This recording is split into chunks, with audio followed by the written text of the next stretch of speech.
Good morning students.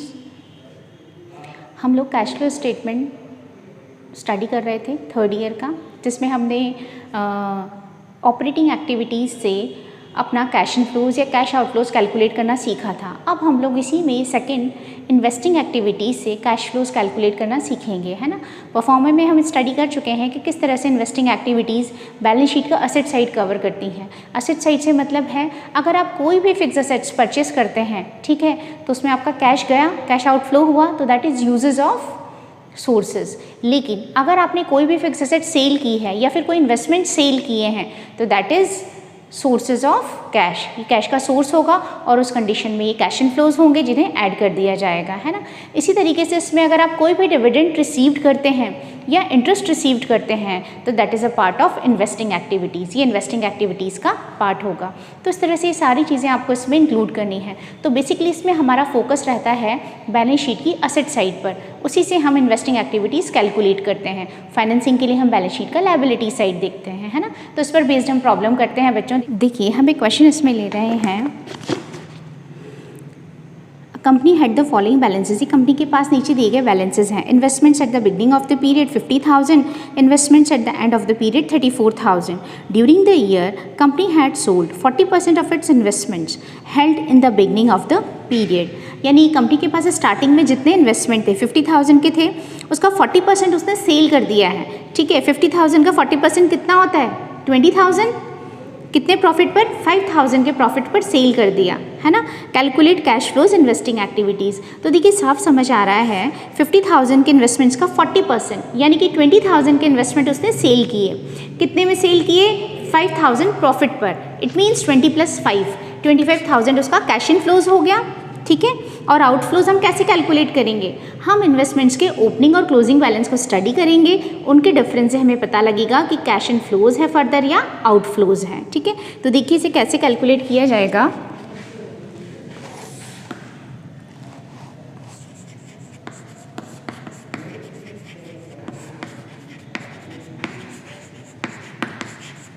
Cash flows from investing activities, है ना। तो देखिए इसमें यहाँ पर सबसे पहले बच्चों हम इसके लिए थोड़ा सा रफ वर्क कर लें। Rough work like cash in flows. First working note में देखिए 50,000 का 40%, कितना सोल्ड है उसका? 50,000 का 40%, वर्थ ₹20,000, ठीक है। और इसमें 5,000 का प्रॉफिट ऐड कर दीजिए, 5,000। तो इट मीन्स 25,000 का तो क्या हो गया आपका? कैश इन फ्लोज हो गया, है ना। तो मैं यहाँ पर लिख सकती हूँ cash inflows from sale of fixed asset, sale of investment, that is 25,000। Receipts है तो कोई दिक्कत ही नहीं है, ऐड करना है हमको। इसके बाद आप देखिए कि हम इनके ओपनिंग और क्लोजिंग बैलेंस को कंपेयर करके देखते हैं। तो देखिए इसके लिए बच्चों हम एक छोटा सा इन्वेस्टमेंट अकाउंट प्रिपेयर करते हैं वर्किंग नोट 2 में। इन्वेस्टमेंट अकाउंट, है ना। इन्वेस्टमेंट अकाउंट, पर्टिकुलर्स अमाउंट वही चलेगा हमारा। तो सबसे पहले इन्वेस्टमेंट्स का ओपनिंग बैलेंस। इन्वेस्टमेंट्स हमेशा डेबिट होते हैं, इनका ओपनिंग बैलेंस हमें दिया है 50,000, ठीक है। तो to balance BD, opening balance है इसका 50,000, है ना। और क्लोजिंग कितना है? दैट इज वर्थ ₹34,000, ठीक है। 34,000 हो गया। अच्छा अब हमने 50,000 में से कितने के इन्वेस्टमेंट सेल कर दिए? 40%, इसमें 20,000 के इन्वेस्टमेंट सेल कर दिए। तो इसे हम यहाँ लिख दें बाय कैश।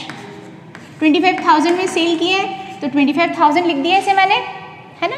और यहाँ पर आ जाएगा टू P&L, इसमें मैंने कितना प्रॉफिट अर्न किया? 5,000। अब जो भी डिफरेंस होगा देखिए कितना आया? 4,000। यहाँ पर बैलेंसिंग फिगर आ रहा है तो दैट इज क्या लिखेंगे हम इसे? To cash. परचेजेस हैं ये, ठीक है। ये हमारा बैलेंसिंग फिगर होगा। तो इसका मतलब है कि हमारे जो 4,000 के इन्वेस्टमेंट्स हैं उसमें हमारा कैश आउटफ्लो हुआ है, हमने फर्दर परचेजेस किए हैं। वैसे भी देखिए एक नॉर्मल उसमें भी आप कर सकते हैं।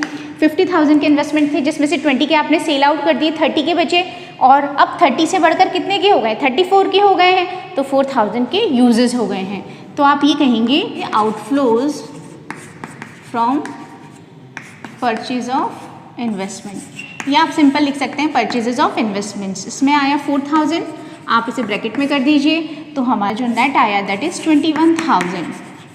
हम इसे बोलेंगे cash inflows from investing activities. ये हमारा नेट कैश इनफ्लोज आया है ना। यहाँ पर हमने सिर्फ इन्वेस्टिंग एक्टिविटी कैलकुलेट की है। आपको एग्जाम में पूरा क्वेश्चन दिया जाएगा जिसमें आपको एक पार्ट में operating, then investing and then financing calculate करनी होगी। क्लियर बच्चों? तो इस तरह से हम इन्वेस्टिंग एक्टिविटीज़ कैलकुलेट करेंगे।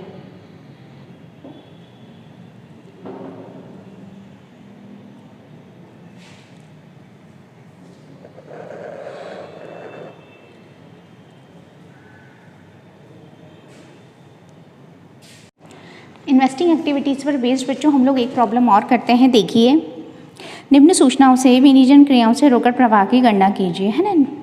इसमें हमें ओपनिंग और क्लोजिंग बैलेंसेस दिए हुए हैं, एक मशीनरी का और एक एक्यूमुलेटेड डिप्रिसिएशन का। वर्ष के दौरान एक मशीनरी जिसकी कॉस्ट 20,000 थी और एक्यूमुलेटेड डिप्रिसिएशन एकत्रित हास 12,000 रुपये था, इसको 10,000 में बेचा गया, इसको 10,000 में सेल कर दिया।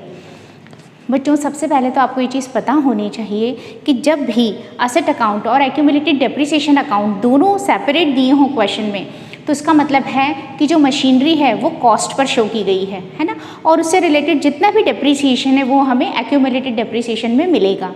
ठीक है, अब अगर यहाँ पर हमें रिक्वायरमेंट है तो हम डेप्रिसिएशन कैलकुलेट करेंगे, अदरवाइज नहीं करेंगे। अगर हमें ऑपरेटिंग एक्टिविटीज़ कैलकुलेट करनी होती तो वहाँ हमें डेप्रिसिएशन कैलकुलेट करना पड़ता। तो देखिए सीधा सा है, यहाँ पर एक मशीनरी है जो 20,000 की थी जिस पर एक्यूमुलेटेड डेप्रिसिएशन 12,000 था।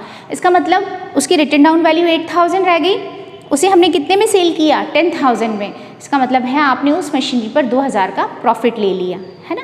8,000 उसकी कॉस्ट है और 2,000 प्रॉफिट है। दूसरी चीज़, 10,000 आपकी रिसीट्स हैं तो कैश इनफ्लोज हो गए 10,000 के, तो इसका मतलब आपके आउटफ्लोज हैं क्या इस क्वेश्चन में, हम मशीनरी अकाउंट से चेक कर लेंगे अभी। तो देखिए इसे कैसे किया जाएगा।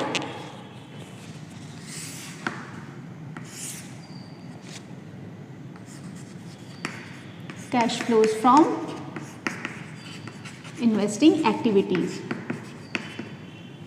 तो देखिए सबसे पहले तो मैंने लिख दिया cash inflows from sale of machinery. सीधा सीधा 10,000 में सेल किया है तो 10,000 हमारे सोर्सेज हो गए। ठीक है, अब यूजेस कैलकुलेट करने के लिए मैं एक मशीनरी अकाउंट प्रिपेयर करूं। देखिए नीचे मैं यहाँ वर्किंग नोट की फॉर्म में एक मशीनरी अकाउंट प्रिपेयर करती हूँ।